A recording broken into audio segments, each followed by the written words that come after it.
कुछ दिनों पहले उड़ीसा में एक डेडली ट्रेन एक्सीडेंट हुआ जहां 1000 से ज्यादा लोग घायल हुए और 200 से ज्यादा लोग मारे गए।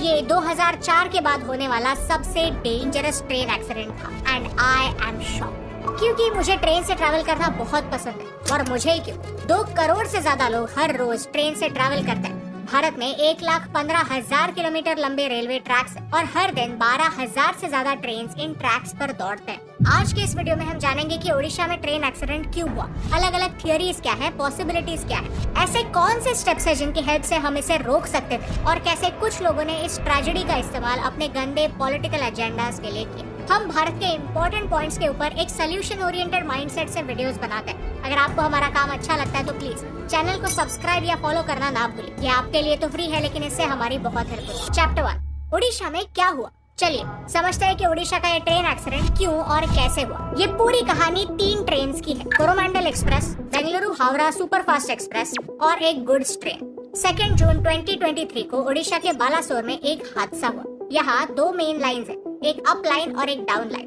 अप लाइन से कोरोमंडल एक्सप्रेस आ रही थी और डाउन लाइन से Bengaluru Howrah superfast express. Coromandel express का स्पीड था 128 किलोमीटर प्रति घंटा। एक्चुअली ये दोनों ट्रेन एक दूसरे को आराम से क्रॉस करके निकल सकती थी, लेकिन अचानक से कोरोमंडल एक्सप्रेस अप लाइन को छोड़कर अब लूप लाइन पर चली गई और यहाँ खड़ी एक गुड्स ट्रेन से टकरा गई और डीरेल हो गई। उसके कुछ कोचेस डीरेल होकर डाउन लाइन से आने वाले दूसरे ट्रेन से टकरा गए। In short this is what happened.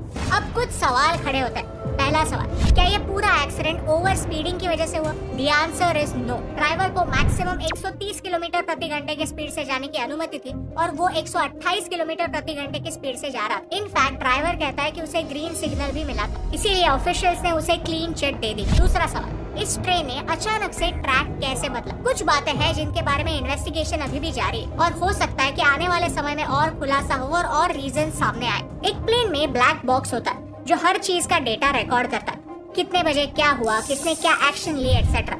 इसकी मदद से प्लेन क्रैश होने पर पता चलता है कि एग्जैक्टली हुआ क्या था। वैसे ही एक ट्रेन में डेटा लॉगर होता है जिसमें सिग्नलिंग सिस्टम, स्टेशन एक्टिविटीज और ड्राइवर के एक्शंस का डेटा रिकॉर्ड होता है। इस डेटा लॉगर से हमें प्रॉपरली क्या हुआ इसकी जानकारी मिल सकती है, लेकिन मीडिया ने कुछ और ही किया। कई मीडिया एजेंसीज ने साइट पर जाकर पैसेंजर्स का इंटरव्यू लेना स्टार्ट किया, जिससे इन्वेस्टिगेशन में हेल्प होने के बजाय पैनिक और गुस्सा फैल गया। इससे अचीव कुछ नहीं हुआ, क्योंकि जब इस इवेंट लॉगर की जांच पड़ताल होगी तभी पता चलेगा कि एग्जैक्टली हुआ क्या था। हमारे रेल मिनिस्टर अश्विनी वैष्णव जी कहते हैं कि ये एक्सीडेंट इलेक्ट्रॉनिक इंटरलॉकिंग और पॉइंट मशीन में किए गए एक चेंज की वजह से हुआ। ये वीडियो रिकॉर्ड करते समय सिग्नलिंग सिस्टम का फेलियर इस एक्सीडेंट के लिए जिम्मेदार माना जाता है, लेकिन इन्वेस्टिगेशन जारी है। तीसरा सवाल, इसी साल फरवरी के महीने में ऐसा ही एक इंसिडेंट मैसूर में रोका गया, जहां ये हाईलाइट किया गया कि सिस्टम में सीरियस फ्लॉज है, लेकिन इस पर कोई सीरियस एक्शन नहीं ली गई। क्यों? चैप्टर 2, लोगों का रिएक्शन। जब भी भारत में कोई दुर्घटना होती है तो अजीबोगरीब रिएक्शन सामने आता है। कुछ लोग हैं जो इस पूरे इंसिडेंट को एक कम्युनल एंगल देना चाहते हैं। लोगों ने ट्विटर पर ये पोस्ट करना स्टार्ट किया कि ये एक्सीडेंट एक फ्राइडे को हुआ और ड्रोन फुटेज शेयर करके कहा कि आसपास में दिखने वाला ये स्ट्रक्चर एक मॉस्क हो सकता है, लेकिन असल में ये एक इस्कॉन टेम्पल है। एट द सेम टाइम कुछ पॉलिटिशियंस ने इस पूरे इंसिडेंट का पॉलिटिकल फायदा लेने की भी कोशिश की। फोकस सिर्फ गलती एग्जैक्टली किस पार्टी की है इस पर हो रहा था, ना कि हमारे सिस्टम में क्या बदलाव होने की जरूरत है इस पर। और ये भारत के लिए काफी खराब न्यूज है। इस मामले की जांच सीबीआई के द्वारा होने वाली है और इससे पहले भी जब ज्ञानेश्वरी एक्सप्रेस की दुर्घटना हुई थी तब सीबीआई ने ही इसकी जांच की थी। कुछ पॉलिटिकल पार्टी सीबीआई को इन्वॉल्व करने के अगेंस्ट है। लॉजिक मेरी समझ के बाहर है। अगर आपको लॉजिक पता चलता है तो फिर हमें कमेंट्स में जरूर बताएं। उड़ीसा पुलिस ने लोगों को एक सख्त वार्निंग दी है कि जो भी इस इंसिडेंट के बारे में सोशल मीडिया पर अफवाहें फैलाने की कोशिश करेगा उस पर सख्त कार्रवाई होगी। तो मेरी हमारे फॉलोअर्स से और हमारे दोस्तों से ये रिक्वेस्ट है कि जब तक कोई भी वेरीफाइड इन्फॉर्मेशन नहीं आती तब तक सोशल मीडिया पर इसके बारे में कुछ भी अनवेरीफाइड शेयर मत कीजिए। चैप्टर 3, ट्रेन एक्सीडेंट्स की हिस्ट्री। इस वीडियो की शुरुआत में हमने हमारा ट्रेन सिस्टम कितना बड़ा है और कितने ज्यादा लोग इसका इस्तेमाल करते हैं इसके बारे में बात की। ट्रैक लेंथ की बात की जाए तो हमारा रेलवे सिस्टम दुनिया में 4th लार्जेस्ट रेलवे सिस्टम है, लेकिन यूरोप या अमेरिका जैसे सिस्टम जितना एडवांस नहीं। वंदे भारत ट्रेन के साथ हम कोशिश जरूर कर रहे हैं, लेकिन ट्रेन के साथ साथ ट्रेन ट्रैक्स इंप्रूव होना भी जरूरी है। ट्रेन डीरेलमेंट्स और एक्सीडेंट्स भारत के लिए कोई नई बात नहीं। चलिए हिस्ट्री देखते हैं। 1981 में केरला के पेरुमन के पास आइलैंड एक्सप्रेस एक लोकल ट्रेन से टकराई और 150 लोग मारे गए। 1995 में यूपी के फिरोजाबाद में पुरुषोत्तम एक्सप्रेस कालिंदी एक्सप्रेस के साथ टकराई, जिसमें 358 लोगों की जान गई।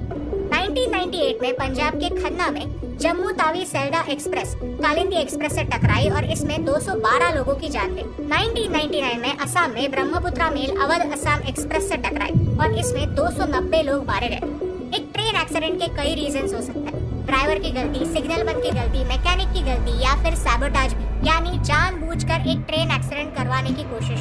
सीएजी का ये रिपोर्ट कहता है कि 2018 से लेकर 2021 तक होने वाले सारे एक्सीडेंट्स में से 70% एक्सीडेंट्स डीरेलमेंट की वजह से हुए थे, यानी डीरेलमेंट्स के हादसे होते रहते हैं और इस पर एक परमानेंट सोल्यूशन निकालने की सख्त जरूरत है। Chapter 4 solutions. अक्सर कोई भी दुर्घटना होती है तो लोग प्रॉब्लम्स के बारे में जरूर बात करते हैं, लेकिन सॉल्यूशंस के बारे में काफी कम लोग होते हैं जो बात कर पाते हैं। चलिए आज कुछ सॉल्यूशंस डिस्कस करते हैं जिससे हम भारत के सिस्टम को 1% ही क्यों ना हो बेहतर बना सकते हैं। नंबर 1 है कवच सिस्टम। कवच हमारे रिसर्च डिजाइन स्टैंडर्ड्स ऑर्गेनाइजेशन ने बनाया हुआ एक सिस्टम है। ये एक ऑटोमेटिक ट्रेन प्रोटेक्शन सिस्टम होता यह है कि एक लोको पायलट यानी एक ट्रेन का ड्राइवर जब भी कोई सिग्नल जंप करता है तो ये सिस्टम ऑटोमेटिकली एक्टिवेट हो जाता है। वो ट्रेन का कंट्रोल ले लेता है और ऑटोमेटिकली ब्रेक्स लग जाता है। SPAD यानी signal past at danger accidents के मेजर रीजंस में से एक है। वैसे ही अगर ट्रेन के पाथ में अचानक से कोई ऑब्स्टिकल आ जाता है तो फिर भी ब्रेक्स लग जाता है। यानी हो सकता है कि अगर ये कवच सिस्टम यहाँ पर एक्टिवेटेड होता तो शायद ये एक्सीडेंट नहीं होता या फिर इतना गंभीर नहीं होता। इस सिस्टम में जब भी ट्रेन लेवल क्रॉसिंग से गुजरती है तो ऑटोमेटिकली सीटी बजती है, यानी ड्राइवर एरर की वजह से होने वाले एक्सीडेंट्स कम हो सकता है। पिछले साल इस सिस्टम का सक्सेसफुल डेमोन्स्ट्रेशन हमने किया और 2023 मार्च तक इन टोटल 1465 किलोमीटर के ट्रैक्स पर 77 लोकोमोटिव्स और 135 स्टेशंस पर ये सिस्टम एक्टिव।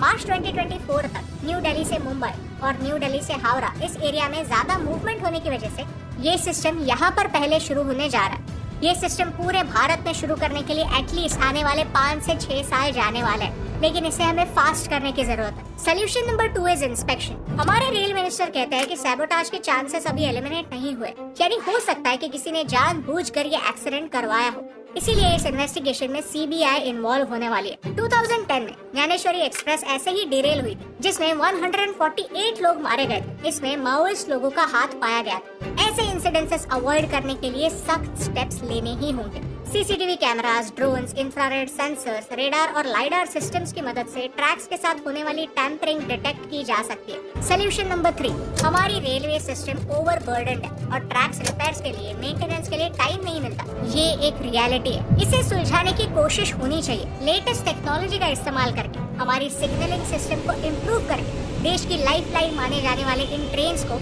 हम बेहतर बना सकते हैं, पूरे भारतवासियों के लिए और सेफ बना सकते हैं।